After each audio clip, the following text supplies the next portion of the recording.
Glória a Deus, porque dele, por ele e para ele são todas as coisas, a glória para sempre. Estamos começando mais uma EBD Podcast. Que a graça e a paz do nosso Senhor e Salvador Jesus Cristo seja contigo. Essa é a EBD online da Assembleia de Deus de Jardim América, Assembleia de Deus Missão Josué, em Jardim América, presidida pelo nosso pastor Robson Couto. E é um prazer, mais uma vez, poder entrar em sua casa para falar da palavra de Deus.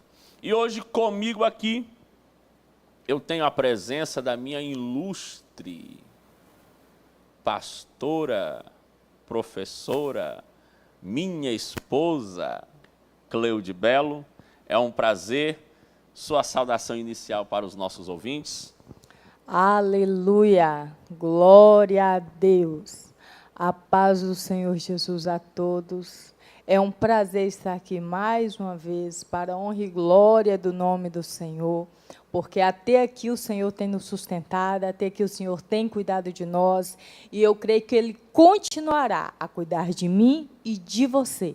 Então, fique ligadinho aí que eu tenho certeza que o Senhor vai falar grandemente com você através dessa lição. Glória a Deus. Muito bem. Nós estamos começando com uma lição nova. Hoje é o primeiro dia dessa nossa nova lição. O nome da lição é E o Verbo se fez carne. Jesus sobre o olhar do apóstolo do amor. A gente sabe que Jesus teve 12 apóstolos, e entre esses apóstolos nós tivemos o apóstolo João, que ele é denominado do apóstolo do amor, porque tanto no seu evangelho como nas suas epístolas, a palavra que mais prevalece nos discursos do apóstolo João é a palavra amor. Por exemplo, a palavra que mais prevalece nas cartas do apóstolo Pedro é a palavra esperança. Então, Pedro é o apóstolo da esperança. Paulo, a palavra que mais prevalece é a palavra justificação. O apóstolo Paulo é o apóstolo da justificação. E João, a palavra que mais prevalece é a palavra amor. Ele é considerado o apóstolo do amor. E essa lição desse trimestre, o nosso segundo trimestre do ano de 2025, trata exatamente sobre qual é a visão que esse apóstolo teve da pessoa de Jesus Cristo. E nós vamos abordar alguns temas durante toda esta lição. Vou pedir a Cleude para falar um pouco sobre esses 13 temas que nós estaremos abordando durante toda a nossa lição, que será preciosa para nós. Aleluia. É aqui nosso segundo trimestre, né, essa lição. E a lição 1, nós vamos estar abordando o verbo que se tornou em carne. Lição 1. Lição 2, o novo nascimento. Lição 3, a verdadeira adoração. Lição 4, Jesus, o pão da vida. Lição 5, a verdade que liberta. Lição 6, o bom pastor e suas ovelhas. Lição 7, eu sou a ressurreição e a vida. Lição 8, uma lição de humildade. Lição 9, o caminho, a verdade e a vida. Lição 10, a promessa do Espírito. Lição 11, a intercessão de Jesus pelos discípulos. Lição 12, do julgamento à ressurreição. E lição 13, renovação da esperança. Muito bem.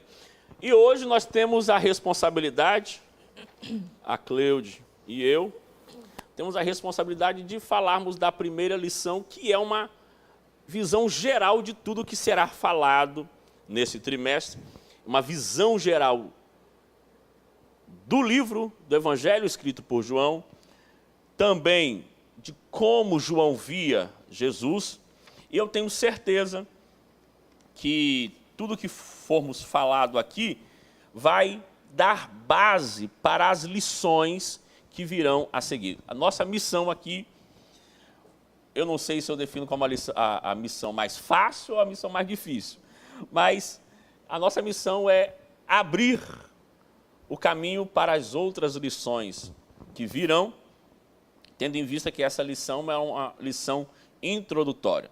Então, você que está nos acompanhando, lembra sempre disso. Hoje aqui é uma introdução de toda a lição que teremos. Então, vamos abordar coisas, vamos tocar em assuntos rapidamente que serão abordados, assuntos que serão tocados mais à frente.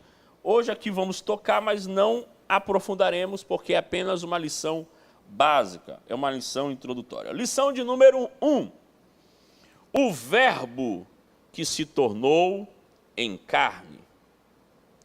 E nós temos o nosso textuário, a nossa verdade prática.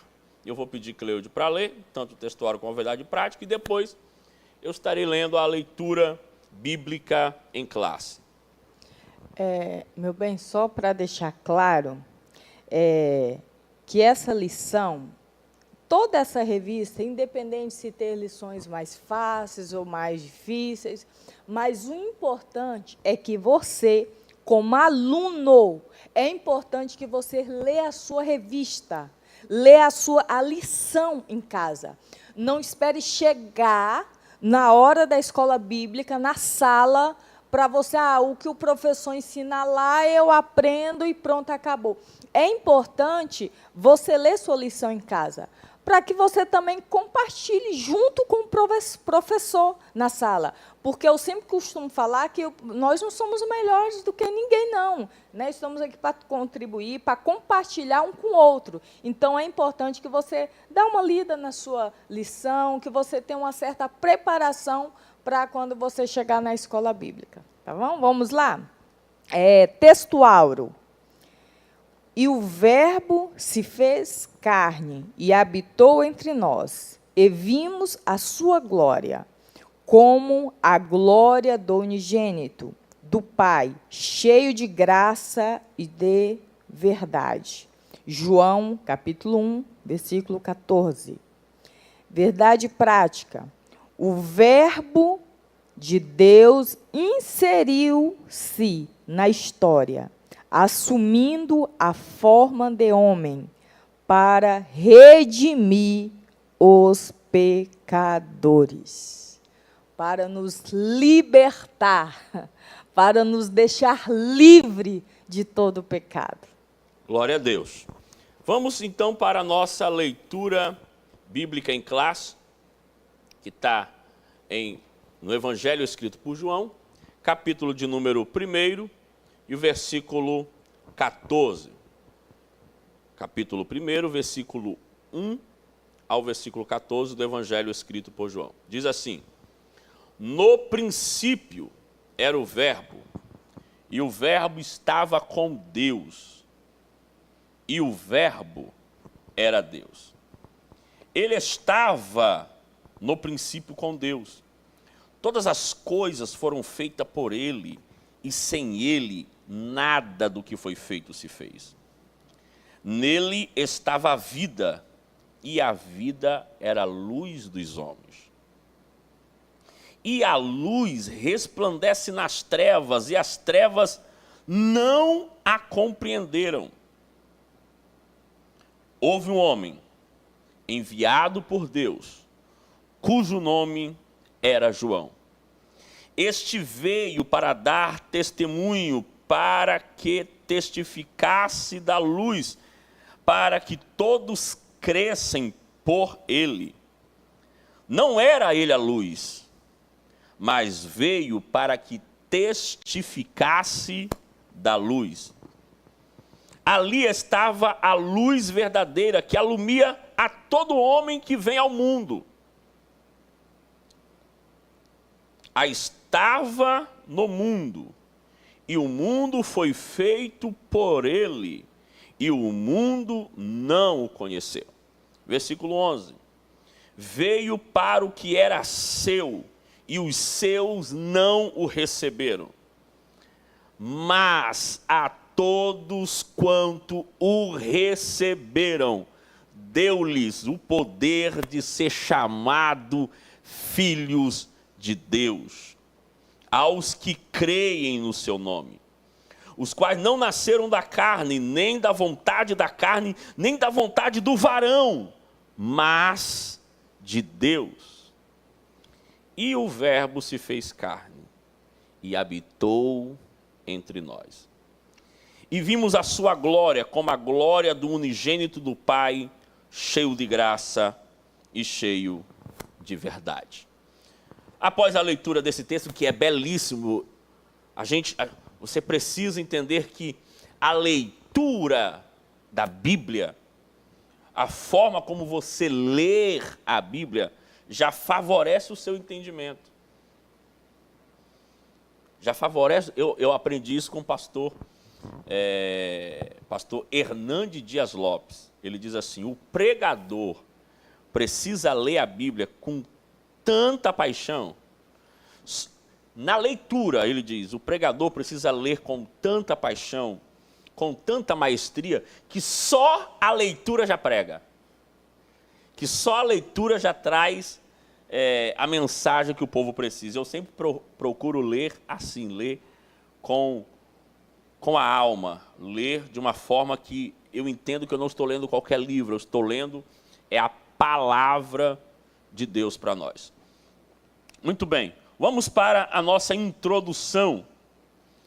A nossa introdução, vou pedir Cleide para ler a introdução, e aí a partir da leitura da introdução a gente entra de fato nos comentários. Vamos lá. Introdução. Neste trimestre, vamos estudar o Evangelho de João, em comparação com os outros 3 evangelhos, Mateus, Marcos e Lucas. O de João destaca-se especialmente por centrar-se no ministério de Jesus em Jerusalém.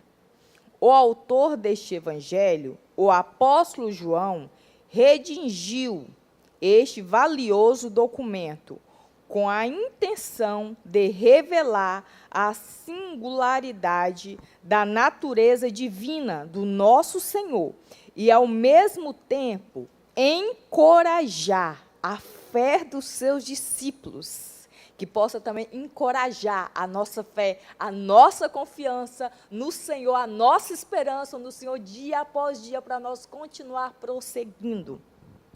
Que possamos também ser fortalecidos e inspirados na fé em Jesus Cristo, nosso Senhor e Salvador.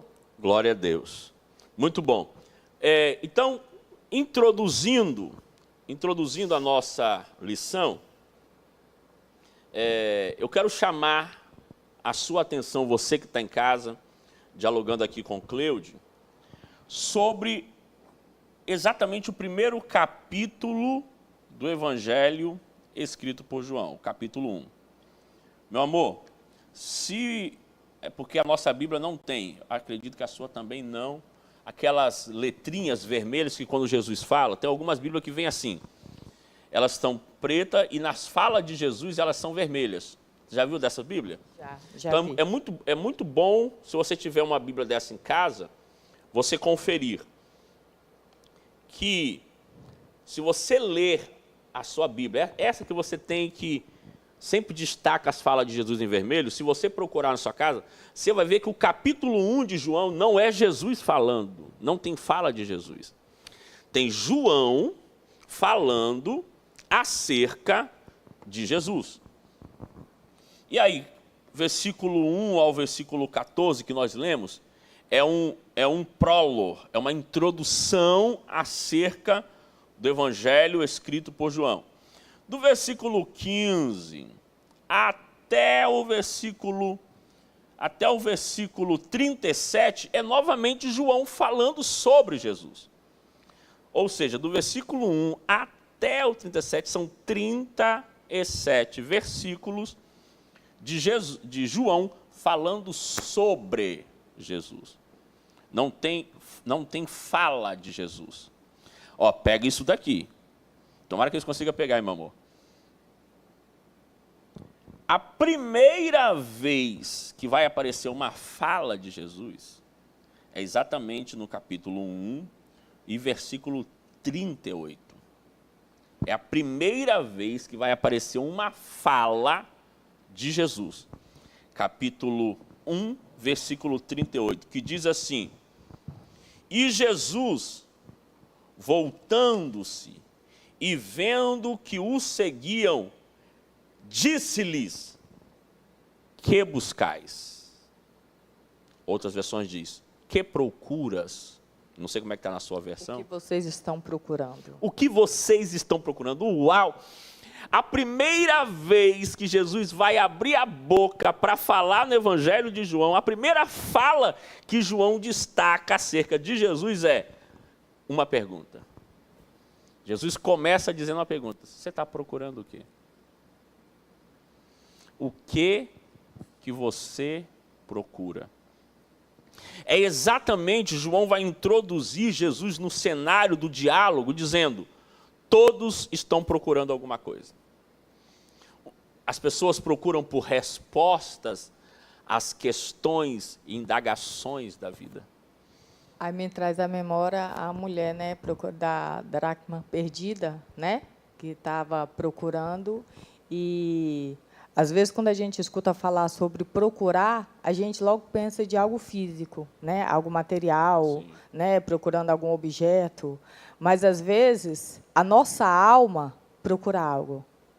Às vezes uma pessoa que ainda não conhece o Senhor Jesus está procurando algo, tem um vazio, mas não sabe que está faltando algo, né? Dentro dela eu tenho tudo, né? Tem pessoas que às vezes, né, são pessoas bem-sucedidas financeiramente, pessoas que têm uma família abençoadíssima, uma família legal, tal, tem tudo, mas tem algo que está faltando internamente e muitas vezes ela não entende, mas mesmo ela sem entender, muitas vezes ela está procurando. Porque muitas vezes, as pessoas não procuram só algo material, físico, um objeto, mas muitas vezes, às vezes o que está faltando em você não é algo físico, algo que você toca, não é algo material, mas é algo internamente. E é por isso que João vai destacar, João vai trazer como destaque essa fala de Jesus. O que vocês procuram?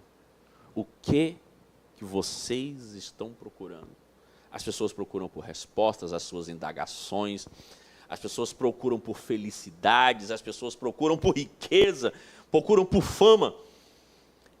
E Jesus está dizendo: eu quero saber, a primeira pergunta, a primeira fala de Jesus no Evangelho de João, a primeira pergunta para a humanidade que Jesus faz é: o que vocês estão procurando?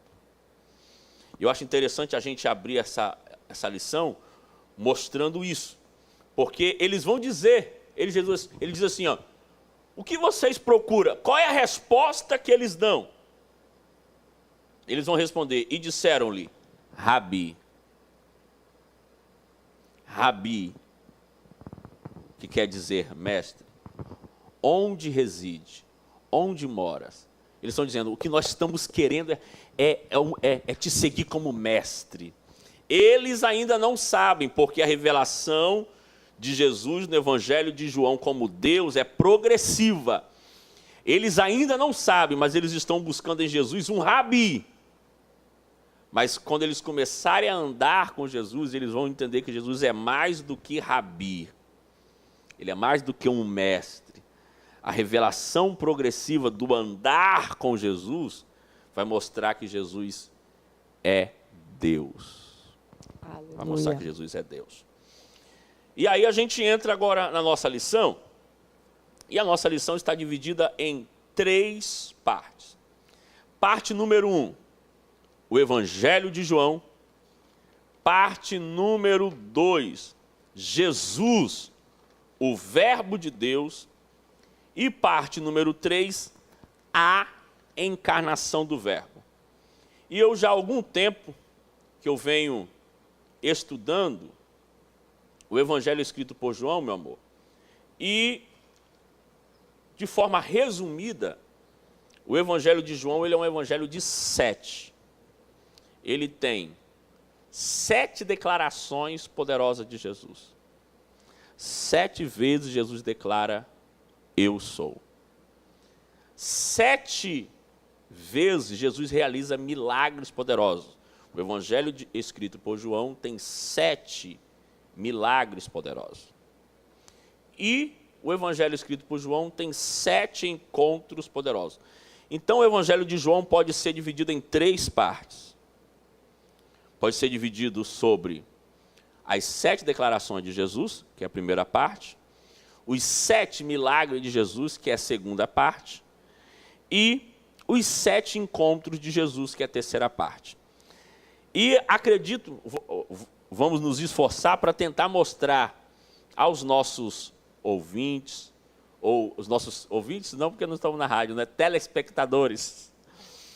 Ou quem sabe um dia esse podcast vai ir para as plataformas de áudio, e aí vão ser os nossos ouvintes. Mas às vezes ouvintes também, né? Que às vezes tem aquela pessoa que às vezes está fazendo alguma coisa, não está conseguindo ali parar para assistir, mas está ligadinho ouvindo, né? Porque eu costumo muito, às vezes eu estou fazendo eu não tenho como parar para assistir, mas eu coloco ali o celular e fica ali ouvindo ligadinho. Então, eu acho que serve para os dois públicos aí, né? E a gente vai se esforçar para mostrar o Evangelho de João, que é a primeira parte da revista, que é o primeiro tópico, é uma visão geral do Evangelho de João. É a primeira parte. Então, como ter uma visão geral do Evangelho de João? A melhor forma de ter uma visão geral do Evangelho de João é vendo essas 7 declarações. Porque em todo o Evangelho, Jesus vai declarar, eu sou. Outra coisa interessante, nós temos 4 evangelhos. O Evangelho de Mateus e o Evangelho de Marcos é um paralelo. Porque o Evangelho de Mateus está sendo escrito para os judeus. O Evangelho de Marcos está sendo escrito para os gentios. Ou seja, Jesus é tanto dos judeus, como também dos gentios, ou seja, aqueles que não são judeus. E o Evangelho de Lucas também é um paralelo com o Evangelho de João.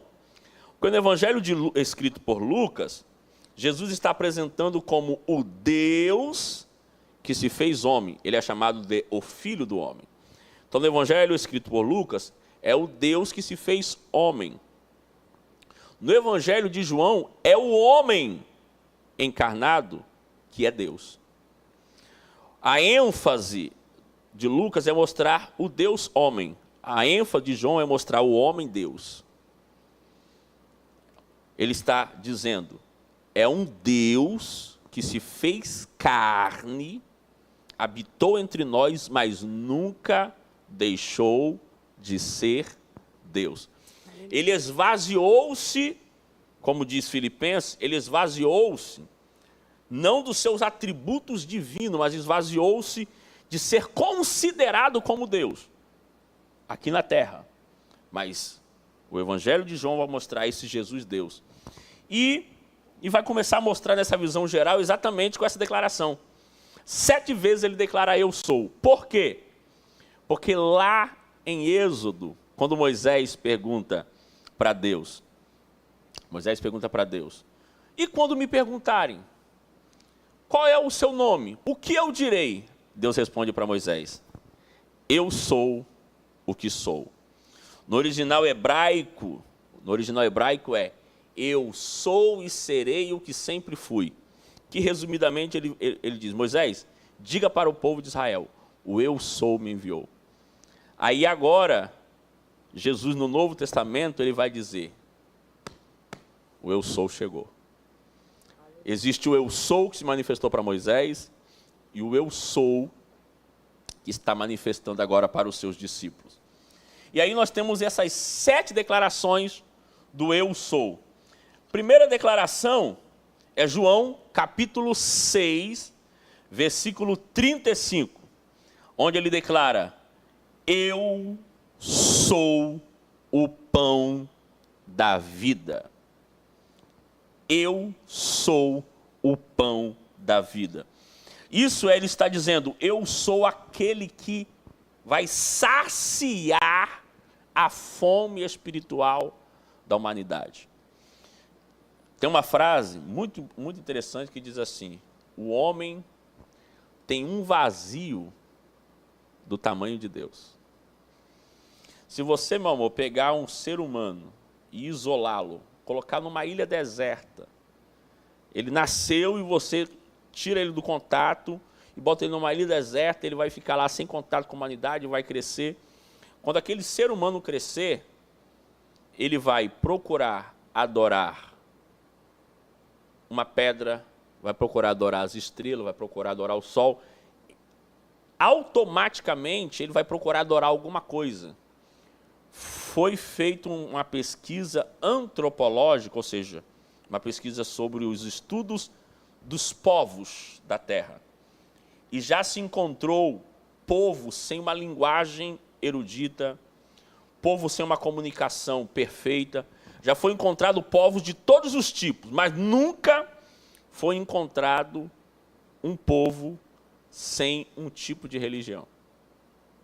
Até os povos mais primitivos foi encontrado um tipo de religião. Por quê? Porque dentro do homem há uma necessidade de procurar um ser divino. Tá nele. É uma fome na alma, no espírito do homem, uma fome que ele tem, fome de procurar algo. E este algo só pode ser preenchido. Embora ele procure em outros lugares, mas só pode ser preenchido essa fome por Deus. E Jesus está dizendo, o homem é faminto, e eu sou o pão para saciar a fome do homem. Meu bem, é muito importante, eu sou o pão da vida, que fala em João 6,35, que todos nós, quando nós sentimos fome física, né, de alimento, de comida, aí, às vezes, quando você fica muito tempo sem comer, você sente, às vezes, cada um sente, tem uma reação, né, diferente. Pessoas sentem dor no estômago, né? Tem pessoas que falam assim, a minha barriga está esquentando já, de fome, né? Tem pessoa, quando você passa muito tempo sem comer, sua barriga começa a fazer um barulhinho, porque seu estômago está vazio e alguma coisa ali começa a gritar porque você passou do tempo já de comer, porque está vazio. Assim é a nossa vida espiritual. Quando a pessoa, às vezes, ela se encontra vazia, não de fome, de comida física, de pão, que você vai ali na padaria e compra um pão. Não é dessa fome que eu estou falando, que é terrível. Mas eu estou falando da fome espiritual, que é terrível também. E se você não cuidar de você preencher, de você se alimentar espiritualmente, você morre. Assim como, se você não se alimenta, não alimenta o seu físico, você fica anêmico, né? Você fica doente, você começa a dar aquela sonolência, porque você está sem se alimentar, está faltando vitaminas no seu corpo. Assim é a vida espiritual. Se você não alimenta a sua vida espiritual, ela vai ficar vazia, ela vai ficar oca, ela vai começar a fazer barulhos, ela vai começar a gemer, ela vai começar a gritar de alguma forma. Ela vai gritar porque ela está vazia. E como você alimenta a sua vida espiritual? Orando, lendo a palavra, estudando a palavra de Deus, vindo para a escola bíblica dominical, buscando ao Senhor, que Ele, como aqui em João fala, Ele é o pão. Ele é o pão da vida. Ele é o pão que sacia a minha vida espiritual e sacia você. Então, não deixe, não fique vazio. Busque o Senhor, se alimente com o pão que Ele tem para você. Você traz uma coisa interessante, assim, fenomenal. Por quê? Porque as pessoas tendem a pensar Jesus como o pão da vida somente para aqueles que são pecadores, estão famintos de salvação, vêm a Cristo, recebem Jesus como pão da vida e são salvos. E você traz uma coisa que é fenomenal. É muito mais do que isso. Porque é exatamente o que faz os cristãos, os servos de Deus, se esfriarem. Porque quando eles aceitam a Jesus, eles vêm faminto. Faminto. Aí ele estava no mundo de pecado, no mundo destruído, no mundo pecaminoso. Ele aceita Jesus como Salvador, descobre o pão da vida. Aí ele quer vir para a igreja todo dia, quer orar todo dia, campanha todo dia, oração, jejum. Aí depois de um tempo ele faz o quê? Eu já descobri o pão. Já estou saciado. Começa a parar de se alimentar do pão. E Jesus como pão da vida, ele é alimento diário. Jesus como pão da vida, ele é alimento diário. Exatamente. Assim como nós precisamos tomar o nosso café da manhã, tem pessoas que fazem o seu lanche das 10, você precisa do seu almoço, você precisa tomar o seu café da tarde, quem janta precisa do seu jantar, quem não janta toma café, mas você precisa alimentar, né, fazer aí suas 4 refeições, ou mais, ou 3 refeições por dia, mas você precisa desse alimento diário. Não adianta eu almoçar hoje, tomei café da tarde, jantei, pronto, já estou saciada. Então, amanhã eu não preciso me alimentar. Senão, eu vou voltar a sentir fome, e eu vou voltar a me enfraquecer fisicamente. Assim é o nosso espírito. Nós temos que saciar essa fome, nós temos que tomar o nosso café da manhã, que é o nosso devocional, que é ler a palavra, é orar, é buscar o Senhor, nós temos que ter o nosso almoço, nós temos que ter o nosso lanche da tarde, nós temos que ter o nosso jantar. A nossa vida espiritual, você precisa estar alimentando ela diariamente. Saciei, não vou mais. Não, você tem que continuar, porque senão você vai voltar a ter fome. Muito bom. Então, primeira declaração de Jesus, eu sou, eu sou o pão da vida. Segundo eu sou, no evangelho escrito por João, João capítulo 8, versículo 12, eu sou a luz do mundo. Essa expressão, eu sou a luz do mundo, fala sobre nos tirar das trevas do pecado. A gente entende que o pecado e quem vive no pecado está no mundo das trevas, porque o diabo é o rei das trevas. Ele é o imperador das trevas, como está escrito em Colossenses. E ele, como luz do mundo, Jesus, como luz do mundo, nos tirou do império das trevas e nos transportou para o reino do Filho do seu amor. Então, Jesus, como eu sou luz do mundo, ele está dizendo, estou tirando das garras das trevas, das garras do pecado. Estou vos trazendo para a salvação. A terceira declaração, eu sou, está em João capítulo 10, versículo 9. Eu sou a porta. Isso fala, eu sou o acesso a Deus. Eu sou a porta das ovelhas, ou seja, as pessoas antigamente procuravam ir a Deus e isso era justo através dos mandamentos, em guardar as leis, em guardar os preceitos mosaicos. Ele está dizendo, ei, toda a lei, todos os mandamentos, todos os preceitos estavam indicando uma porta. E eu sou a porta. Então Jesus aqui ele está como a porta. Então nós temos, eu sou o pão da vida, em João 6,35. Eu sou a luz do mundo, em João 8,12. Eu sou a porta, em João 10, 9. Mas a quarta vez que Jesus vai falar eu sou, ele vai dizer em João 10, 11. Uau! E ele vai dizer, meu amor, eu sou o bom pastor. E esse bom pastor é o bom pastor que cuida. É aquele cuidado dele para com as suas ovelhas. Eu acho muito interessante quando fala eu sou o bom pastor. Esse bom pastor aqui, que está falando, não é do Jesus que zela, que ama, que cuida, que mesmo às vezes eu olhando para mim, às vezes você olhando para você acha que não vai ter mais jeito, ninguém vai ter o mesmo cuidado comigo. Aí o Senhor olha para mim e fala assim, não, Cleude, eu continue cuidando, eu continue te amando, né? E olha para você e falei, ainda eu sou o seu bom pastor, ainda não é o fim, vou continuar cuidando, continuar zelando por você, eu te entendo, eu te compreendo, eu te abraço, aí não tem como não falar de João, né? Nós estamos falando dele e do Evangelho de João, e que ele deita, né, no peito de Jesus. Né? Isso é amor, por isso que fala, né, que ele era o amor ali que deita. Você só deita no peito de alguém de quem você tem segurança, de quem você tem um carinho, de quem você tem um amor especial. Então, hoje... Alguns acreditam que ele era o discípulo caçula. Ele era o caçulinha do meio deles, né?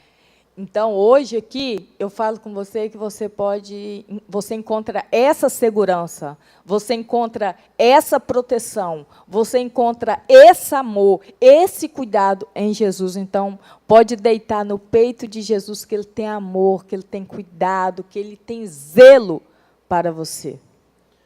A quinta declaração do eu sou, é João 11, 25. Ele está dizendo, eu sou a ressurreição e a vida. Ou seja, eu sou aquele que tem o poder de vencer a morte. A sexta declaração do eu sou é, eu sou o caminho, a verdade e a vida. João 14, 6. Ou seja, não existe dois, não existe três, só existe um caminho que leva o homem a Deus, e este caminho é Jesus. E a sétima declaração é, eu sou a videira verdadeira. Isso mostra que quem está ligado em Jesus, este dá muito fruto. Então, uma visão geral do Evangelho de João é exatamente Jesus como o eu sou. O eu sou pão da vida, luz do mundo, porta, bom pastor, ressurreição, caminho e videira verdadeira. E glória a Deus, porque nós encontramos este eu sou. Aleluia. Nas nossas vidas. Vamos para a segunda parte da nossa revista.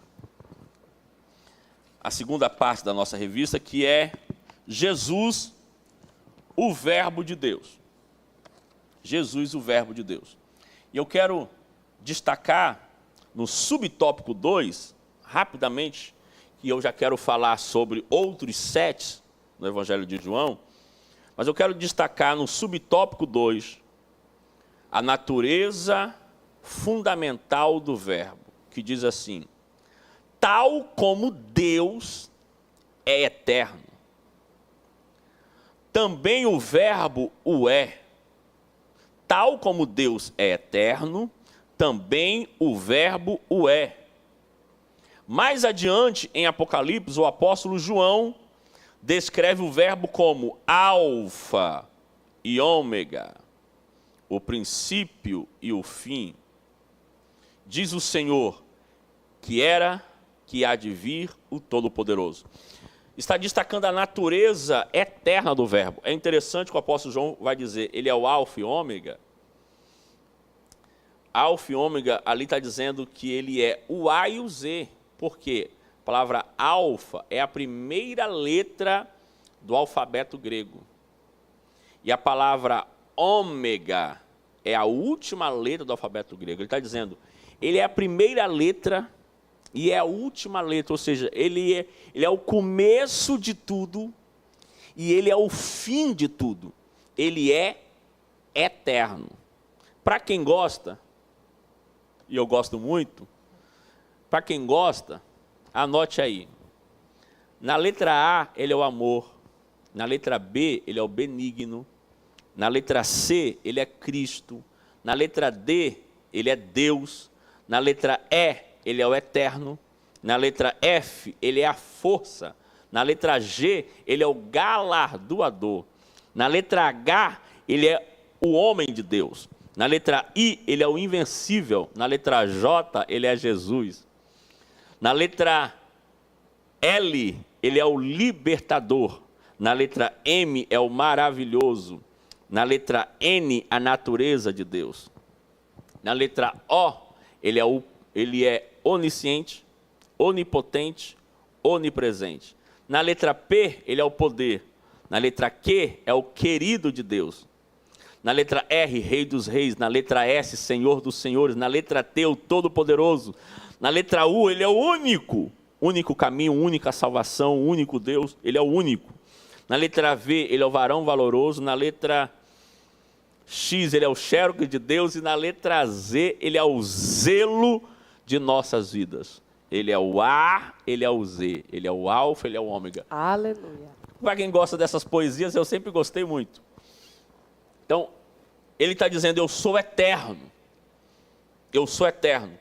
E esse Jesus, como verbo de Deus, quem ele é? Quem ele é? Ele demonstra quem ele é no Evangelho de João, fazendo 7 milagres. E eu quero correr nesses 7 milagres, porque o tópico 3, a parte 3 da nossa lição, a gente quer se deter um pouco nela, porque a gente vai falar sobre a encarnação do verbo para os discípulos e para nós. Certo? Então, quem é esse verbo? Quem é Jesus? Ele fez 7 milagres. O primeiro milagre, ele transformou água em vinho. João capítulo 2, versículo 1 ao 11. Mostra que Jesus não se limita à lei da matéria. Segundo milagre, a cura do filho do oficial. João capítulo 4, versículo 46 a 54. Isso mostra que Jesus não se limita à distância. O primeiro, ele não se limita à matéria, porque ele transforma água em vinho. O segundo, ele não se limita à distância, porque o filho do oficial está longe, mesmo à distância ele cura aquele jovem. Terceiro milagre de Jesus, a cura do paralítico em Betesda. João capítulo 5, versículo 1 ao 9. Mostra que Jesus não se limita ao tempo, porque aquele homem estava paralítico há 38 anos. Não importa quanto, ou seja, se ele estava há 38 anos, e Jesus está ali provavelmente por volta dos 30 anos, basicamente aquele homem está enfermo antes mesmo de Jesus encarnar. Antes mesmo do verbo ter sido encarnado, aquele homem já estava enfermo. E Jesus cura aquele homem. Ele não se limita ao tempo. Então, pega isso para a sua vida. Não importa quanto tempo faz que você está enfrentando um problema. Porque a gente pensa que problemas que tem muito tempo se torna impossível de ser solucionado. Já tem tanto tempo que eu tenho esse problema. E às vezes acha que não tem mais solução. Não tem mais solução. A esperança, morreu a esperança, não tem mais jeito. Já passou 1 ano, 2 anos, 3 anos, 4 anos, 10 anos, 20 anos, 30 anos, não resolveu até hoje. Só não pode esquecer que para Deus nada é impossível. Abraão recebeu uma promessa e esperou 40. Calma, não estou dizendo que você vai esperar 40 anos, não. Só estou dizendo que existe um tempo e Deus, Jesus, não está limitado ao tempo. Aguarde, a sua vitória vai chegar. Vamos lá. Quarto milagre, a multiplicação dos pães e peixe. João capítulo 6, versículo 1 a 14. Mostra que Jesus não está limitado à lei matemáticas. Ele pega aqueles poucos pães, aqueles poucos peixes, multiplica e alimenta toda a multidão. Quinto milagre, Jesus anda sobre as águas. João capítulo 6, versículo 16 ao 21. Mostra que Jesus não está limitado às leis da gravidade. Porque na lei da gravidade ele deveria afundar, mas ele não está limitado a essa lei. Olha Jesus como Deus. Sexto milagre é a cura do cego de nascença. João capítulo 9, versículo 1 ao 12. Mostra que Jesus não está limitado às leis racionais. Porque no raciocínio dos discípulos quem pecou? Ele ou seus pais para que nascesse cego? Eles estavam querendo racionalizar o motivo para aquele homem ter nascido cego. Ou seja, quem pecou, ele ou seus pais? Espera aí, se ele nasceu cego, como é que ele pode ter pecado? Ele está dizendo o seguinte: Jesus, será que foi a lei da reencarnação? Ele nasceu cego porque ele pecou em reencarnação passada? Ou é a lei da maldição hereditária? Seus pais pecaram para que ele nascesse cego. Quem pecou, ele ou seus pais? É a lei da reencarnação ou a lei da maldição hereditária? E Jesus disse, nem ele pecou, nem os seus pais. Mas essa enfermidade veio para que se manifestasse a glória de Deus. Qualquer hora que você quiser falar. Ou seja, meu bem, não importa, esse problema é de nascença, eu nasci com esse problema, é de família, né? É hereditário, é normal, e não tem jeito não, é assim mesmo. Aí você acaba se acostumando, se adaptando com a situação, porque você vê algo como normal. Não, eu nasci assim, vou morrer assim, não tem jeito, é de família, é normal. Ei, tem jeito.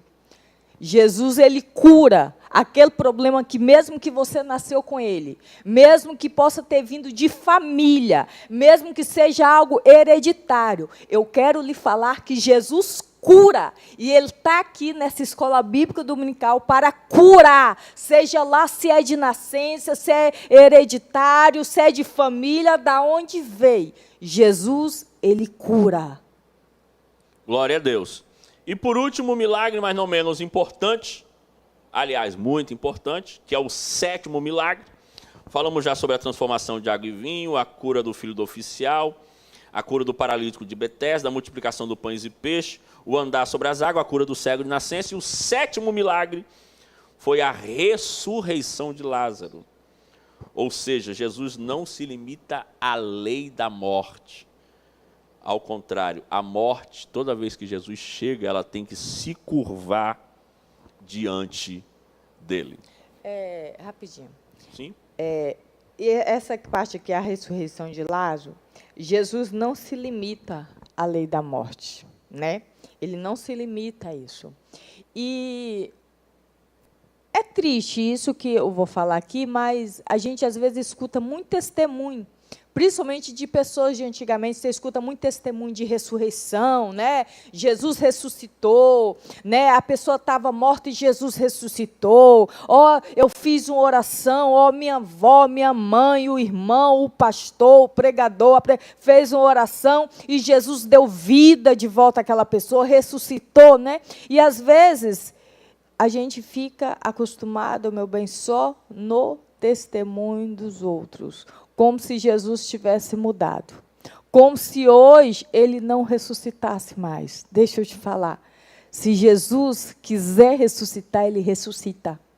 Pode estar morto, pode estar acabado, pode estar destruído, mas se você orar ao Senhor, pedir ao Senhor, colocar sua fé em ação, e se você crer, Jesus dá vida, Jesus levanta no meio dos mortos, Jesus ressuscita e volta a viver. Então, não se apegue somente no testemunho do irmão, da irmã, que Jesus ressuscitou no passado. Ele ressuscitou no passado, ele ressuscita hoje no presente, ele ressuscita no futuro, ele ressuscita quantas vezes ele quiser, porque ele não mudou, ele continua o mesmo. Glória a Deus. Muito bom. Aleluia. Então, esse é o Verbo de Deus. Ele é a revelação de Deus para o homem, ele é o princípio, ele é aquele que operou 7 milagres. E esses milagres foi para mostrar a revelação do Jesus 100% homem e do Jesus 100% Deus. E a gente chega na terceira parte da nossa lição, que é a encarnação do Verbo. Sobre a encarnação do Verbo, nós queremos mostrar aquele Verbo encarnado, como ele foi para os discípulos, e o que ele foi para os discípulos, ele é para nós. assim como Jesus fez 7 declarações poderosas, fez 7 milagres poderosos, para finalizar aqui a nossa EBD, ele também teve 7 encontros poderosos, que encaixa perfeitamente com a parte 3 da lição, que é a encarnação do verbo, ou seja, é a manifestação do verbo. O privilégio de nos tornarmos filhos de Deus por meio deste verbo. Então, este verbo se revelou em todo o Evangelho de João, fazendo 7 declarações, operando 7 milagres e tendo 7 encontros. E nós vamos falar sobre cada um deles rapidamente. Primeiro encontro, o encontro de Jesus com Natanael. Primeiro encontro, o encontro de Jesus com Natanael, está escrito em João capítulo 1, versículo 46. Quando Filipe vai chamar Natanael, ele vai dizer: Natanael, vinde, vede um homem, ele é o Cristo, vem ver. Natanael olha para Filipe e diz: e porventura, ele pergunta assim, este profeta, esse Cristo que vocês estão dizendo é da onde? É de Nazaré. Nunca na história da nação de Israel saiu profeta de Nazaré. Nunca saiu um profeta de Nazaré. Nunca saiu um rabino de Nazaré. Nunca saiu um escriba de Nazaré. Ou seja, não tem histórico de rabino, de profeta, de escriba, não tem histórico nenhum de alguém que tenha saído de Nazaré, que tenha relevância religiosa.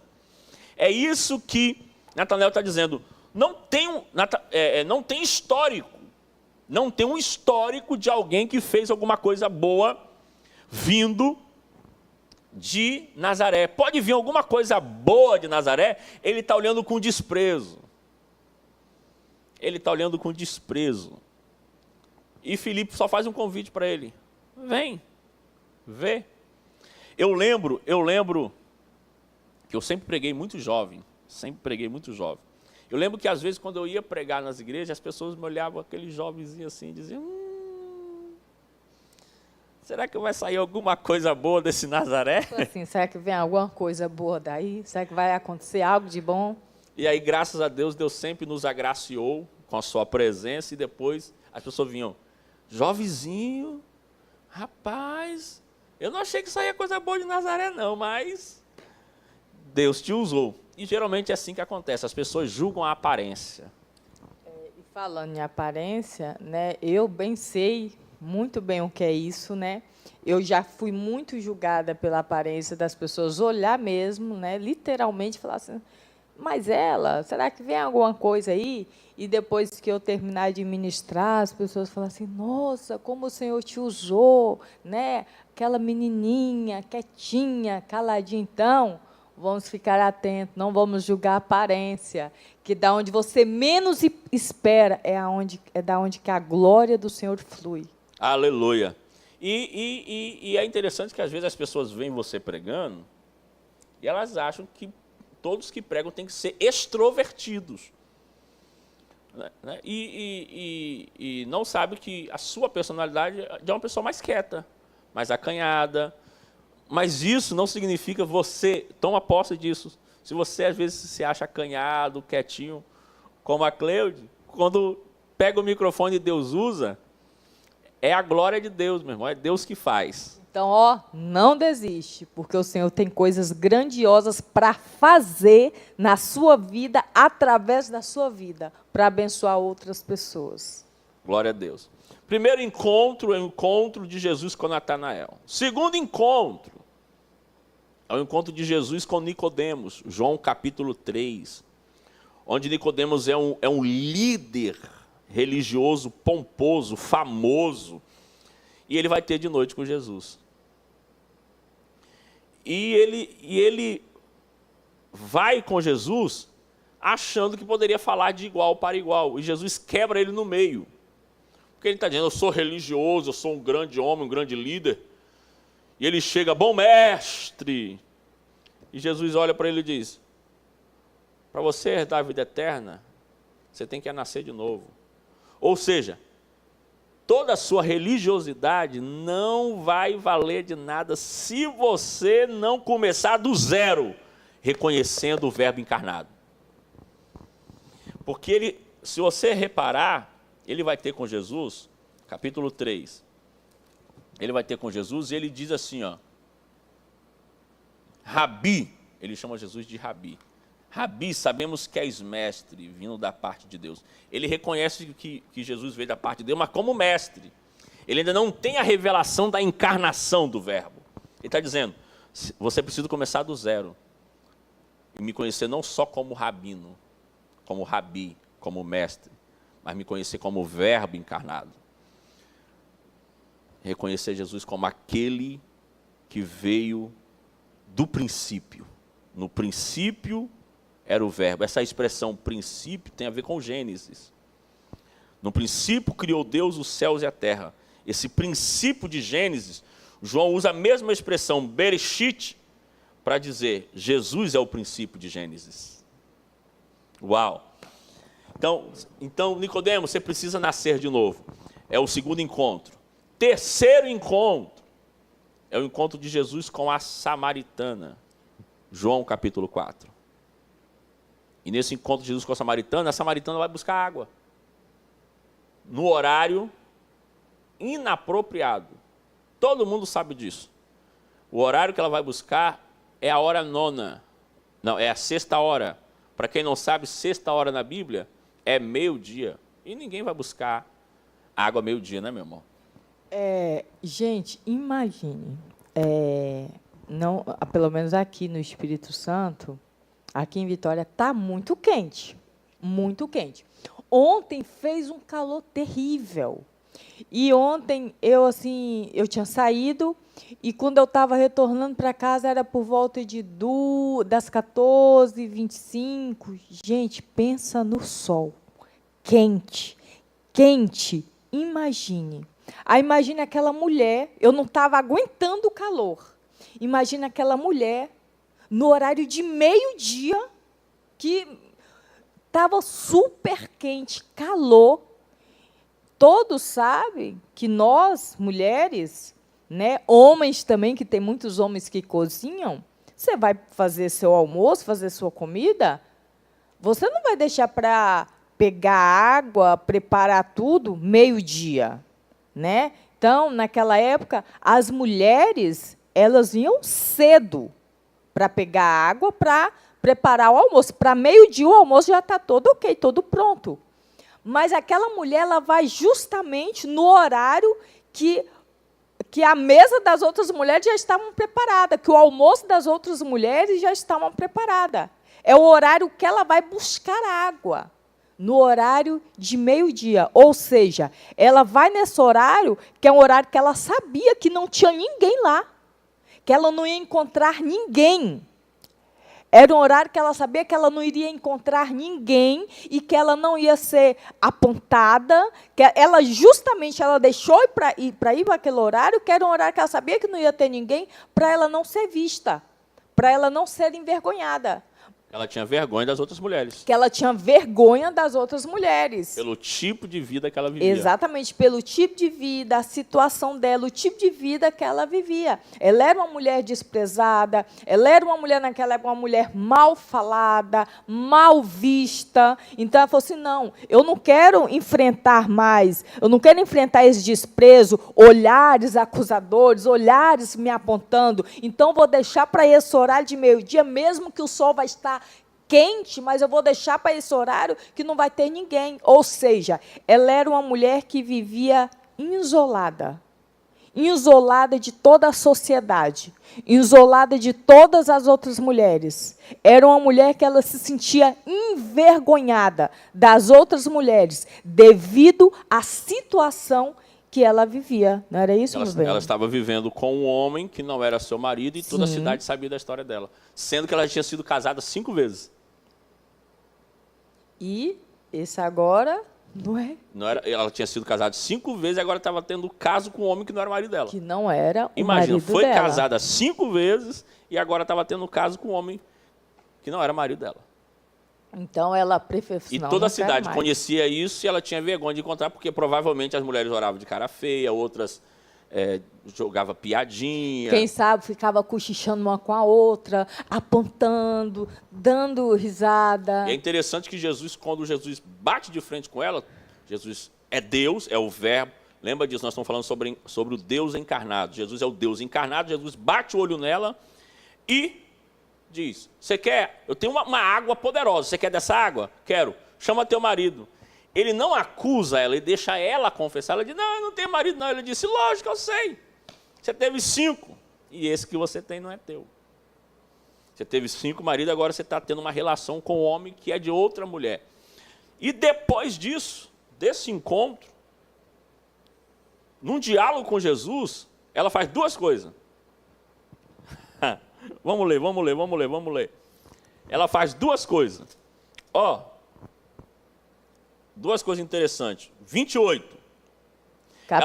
João, capítulo 4, versículo 28. Ela foi no poço fazer o quê, meu amor? Pegar água, não foi? Pegar água. Agora olha no 28. Quanto a mulher deixou o seu cântaro.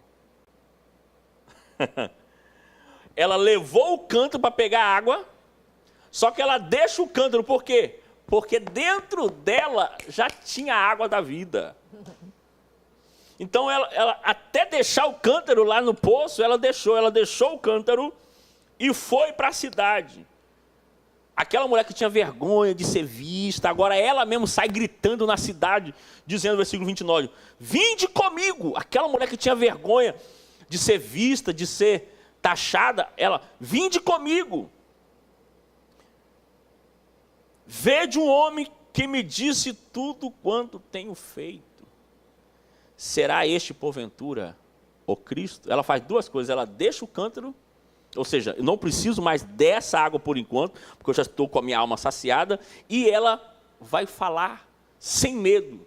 A mulher que se sentia envergonhada, a mulher que se sentia desprezada, a mulher que se sentia humilhada, ela pega e fala assim, não quero nem saber, a água principal que eu estava precisando, eu vim buscar uma água, mas já tinha outra água preparada melhor do que a que eu vim buscar para mim. Eu agora não quero nem saber, a sede que eu estava, eu fui saciada, eu não quero nem saber, eu vou sair para a cidade e vou falar dessa água, do que aconteceu comigo, do milagre que aconteceu comigo, que eu fui saciada. Né? E o cântaro, ela deixa de lado. Não, a vergonha, a humilhação, eu vou enfrentar tudo, toda a vergonha e a humilhação. Eu vou, porque eu recebi a água da vida. E a água da vida é o suficiente para mim. Ei, mulheres que estão aqui assistindo essa RBD, homens também. Ei, o suficiente para você é a água da vida. Se você receber a água da vida, já é o suficiente, já vai saciar, já vai sarar, já vai te curar, já vai te libertar, já vai te levantar.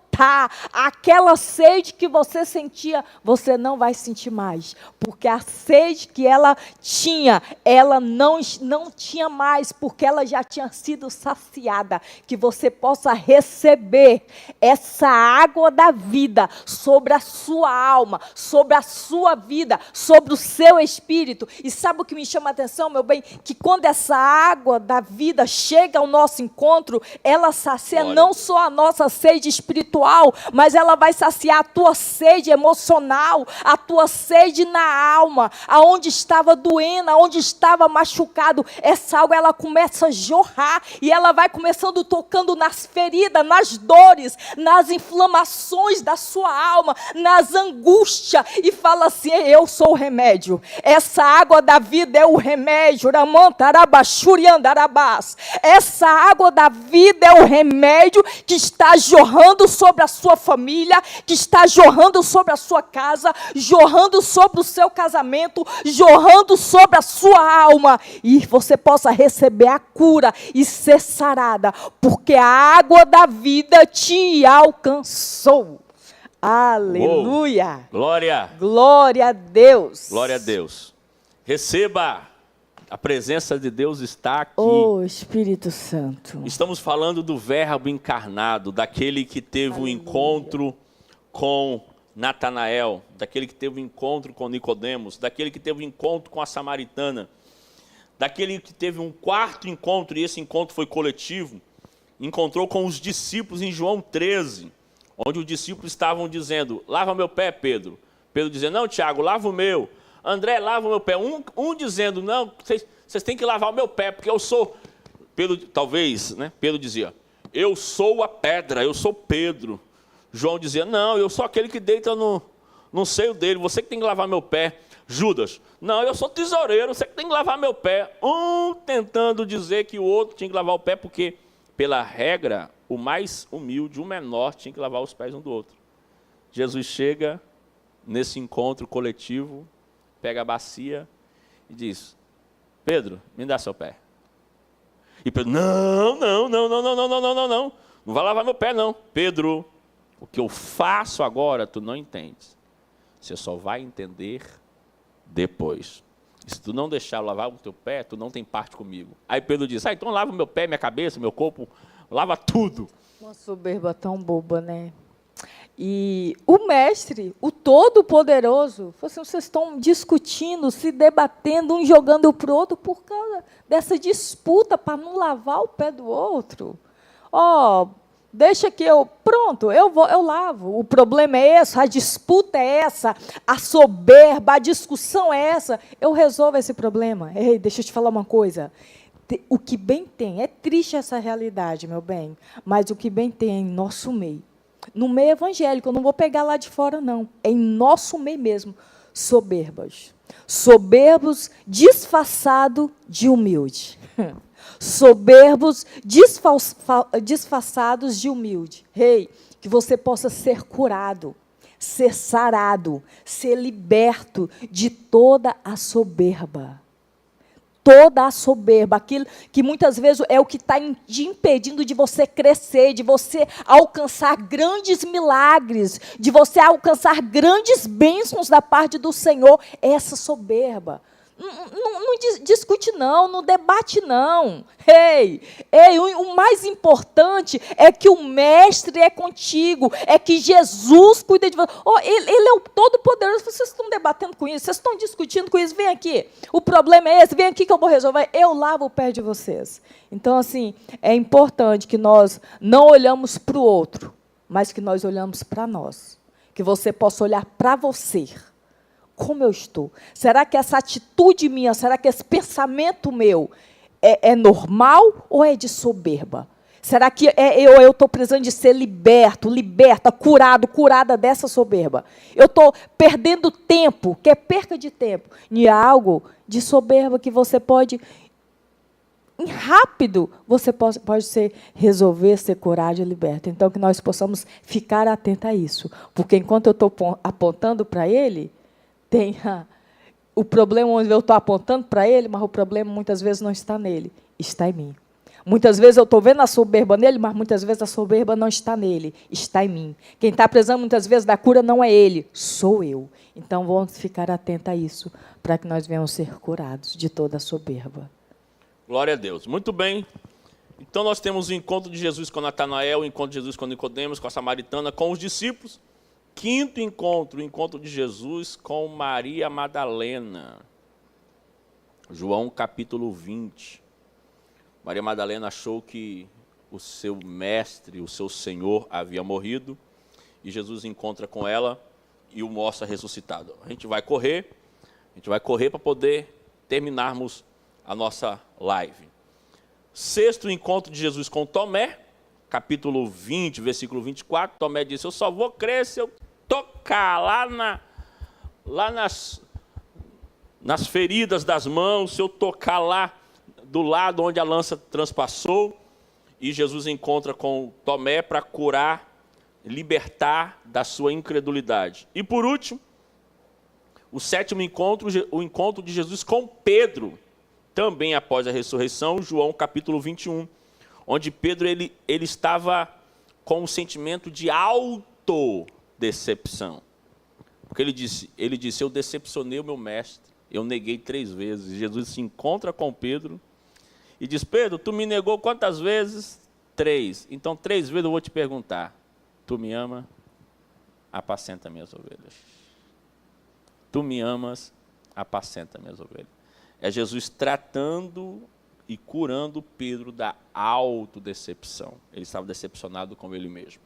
Então esses são os 7 encontros poderosos no Evangelho escrito por João. E eu quero caminhar aqui para a conclusão da revista. Quero caminhar aqui para a conclusão da revista. Se você puder ler a conclusão para nós aí, meu amor. Vamos lá. A conclusão. Nessa lição, tivemos a oportunidade de iniciar o estudo no Evangelho de João, mostrar a sua relevância e o seu objetivo na vida da igreja. Observamos que a revelação sensível de Deus e a sua intervenção na história tornam o Evangelho de João uma obra única do Novo Testamento. Em João, entendemos que a encarnação do Verbo trouxe luz plena àqueles que crescem. Assim, através da fé em Jesus, somos denominados e feitos filhos de Deus. Lembra na introdução, que a gente na introdução, no início dessa revista, dessa aula, nós falamos sobre a primeira expressão de Jesus? A primeira expressão de Jesus no início dessa aula foi qual? João capítulo 1, versículo 38. Que procuras? Lembra? E eles disseram, Rabi, onde moras? E ele disse, vinde e vede. Ele disse, que procuras? Foi a primeira expressão de Jesus, que procuras? E eles disseram, Rabi, onde mora? Aí ele disse, vem. Lembra disso? Nós não falamos sobre isso? Sim, falamos. Vamos para o final de João. Esse foi o início de João. Vamos para o final de João. João capítulo 21. Olha a última palavra que sai da boca de Jesus. A primeira palavra que sai da boca de Jesus é, que procuras? Segunda palavra que sai da boca de Jesus, vem. Ele disse, que procuras? Eles disseram, Rabi, onde mora? Ele disse, vem. Primeira palavra, você está procurando o quê? Segunda palavra, vem. Última palavra de Jesus no Evangelho de João. João capítulo 21, versículo 18. 21, 18. É Jesus falando com Pedro, depois que ele perguntou, Pedro, tu me ama? Passeando minhas ovelhas. Pedro, tu me ama? Passeando minhas ovelhas. Depois de 3 vezes ele vai dizer, Pedro, em verdade te digo que, quando era mais moço, tu te cingias a ti mesmo e andava por onde querias. Quando, porém, fores velhos, estenderás as mãos e outro te cingirá e te levará para aonde não queres. 19. Disse isto para significar com que gênero de morte, de que maneira Pedro havia de glorificar a Deus. Depois de assim falar, acrescentou-lhe, siga-me. Siga-me, segue-me. Aí o 20. Então Pedro, voltando-se, viu que também ia seguindo, começou com 2 discípulos seguindo Jesus. E agora está terminando os discípulos seguindo Jesus. 20. Tendo Pedro voltado, viu que seguia também o discípulo a quem Jesus amava, o qual na ceia se reclinara sobre o peito de Jesus. E perguntara, Senhor, e perguntara quem o trairia? Quem seria o traidor? 21. Vendo, pois, Pedro perguntou a Jesus, e quanto a este? Essa é as últimas palavras de Jesus. Jesus não vai falar mais nada. 22. Respondeu-lhe Jesus, se eu quero que ele permaneça até que eu venha, que te importa? Quanto a ti, siga-me. Na minha versão ainda está assim, o que você tem com isso? O que você tem a ver com isso? Vai cuidar da sua vida. Assim, ó, se eu quero que ele permaneça até que eu venha, o que você tem com isso? Tipo assim, vai cuidar de sua Vai cuidar vida, de sua não vida. se intrometa, você não tem nada a ver com isso. Aí a última palavra é? Quanto a você, siga-me. Siga-me. 2 vezes Jesus termina o Evangelho de João dizendo, siga-me. O Evangelho de João começa com Jesus falando, que procuras? Segue-me. E termina dizendo, o que você tem a ver com isso? Segue-me. Ele começa dizendo, siga-me, e ele termina dizendo, siga-me. O Evangelho de João é o Verbo encarnado. E a fala que ele começa e termina, o Evangelho é dizendo, você, segue-me. Ou seja, não importa, mesmo diante de toda a situação, mesmo diante de tudo que você está vivendo, mesmo diante de tudo que você está passando, mesmo diante das lutas, mesmo diante das dificuldades, sigam-me. Quando você me aceitou, quando você levantou as mãos e aceitou o Senhor Jesus como seu Salvador, foi uma decisão que você tomou de seguir a Jesus. E ele termina falando, continua me seguindo, não pare de me seguir. Está difícil, continua seguindo. As portas se encontram fechadas, continua seguindo. Estou chorando, continua seguindo. Estou alegre, continua seguindo. Estou angustiada, continua seguindo. Estou ferida, continua seguindo. Quero parar, mas continua seguindo. Não é tempo de parar, não é tempo de desistir, não é tempo de se paralisar, não é tempo de deixar de seguir. Continua seguindo o Mestre. Continua seguindo o Mestre. Você iniciou seguindo, termina seguindo. Seguindo a Jesus até a eternidade. Aleluia. Lembrei de um louvor. Até que o Senhor venha, eu vou clamar. Jesus. Até que o Senhor venha, eu não vou descansar. Esse louvor, não sei se você lembra, falou muito forte comigo em um culto na Bahia. Sim. É muito forte. Lembro. Segue. Até que ele venha, vamos seguir. Vamos em lutas, tem dificuldades, mas vamos continuar seguindo. Meu amor, é sempre uma honra poder fazer essa EBD contigo. Eu vou lhe pedir para orar, agradecendo, lembrando a todos os irmãos que hoje, primeiro domingo do mês de abril, nós temos ceia do Senhor. Não fique em casa, venha participar da ceia do Senhor, ser abençoado.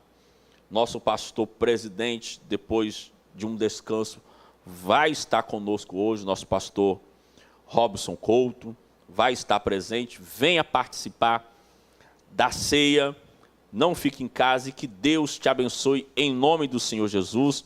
Nós vamos estar orando a Deus, agradecendo por este momento. Mais uma vez, é sempre um prazer estar aqui contigo. Amém. E que Deus possa nos permitir estarmos sempre juntos. Amém. Suas considerações e oração. Eu quero agradecer mais uma vez por mais essa oportunidade de estar falando aqui do nosso Senhor Jesus, do nosso Mestre, que grande é a responsabilidade, né? Todas as vezes que nós vamos falar do Senhor, qualquer coisa que nós viemos fazer é uma responsabilidade muito grande, mas quando nós viemos falar do Senhor, a responsabilidade é bem maior. E eu só tenho assim a glorificar e agradecer ao Senhor por essa oportunidade. Muito obrigada a todos que estão aqui conosco e que o Senhor possa continuar te abençoando de forma grande e poderosa. Vamos orar ao Senhor. Glória a Deus. Querido Deus, nós te agradecemos por mais esse momento que passamos aqui, por mais essa EBD. Muito obrigada. Paizinho querido, que cada pessoa possa ter recebido a bênção, ter se alimentado da tua palavra, do teu ensinamento, Pai. Que a glória do Senhor, a graça, a presença, a Shekinah do Senhor possa continuar sobre a vida de cada pessoa, Pai. Que nós iniciamos seguindo o Senhor e que nós possamos permanecer seguindo o Senhor até até a eternidade, Pai. Fique conosco, continue nos abençoando. Nós te louvamos e te agradecemos por tudo, em nome de Jesus. Amém. Glória a Deus. Que Deus em Cristo Jesus continue te abençoando. E lembre sempre, essa EBD Online, esse nosso podcast, é para você que não pode, não tem condições de estar presente aqui no domingo pela manhã. Se você pode, vem estar presente. Temos classe para todas as faixas etárias de idade, além de nas classes para adultos termos classe de homens, classe de mulheres e classe de casais. Temos também outras faixas etárias de idade para o seu filho, seja ele criança, adolescente ou jovem. Amém? Deus em Cristo Jesus te abençoe. Meu amor, um beijo e até a nossa próxima EBD Online da Missão Josué aqui de Jardim América. Deus abençoe. Tchau, tchau.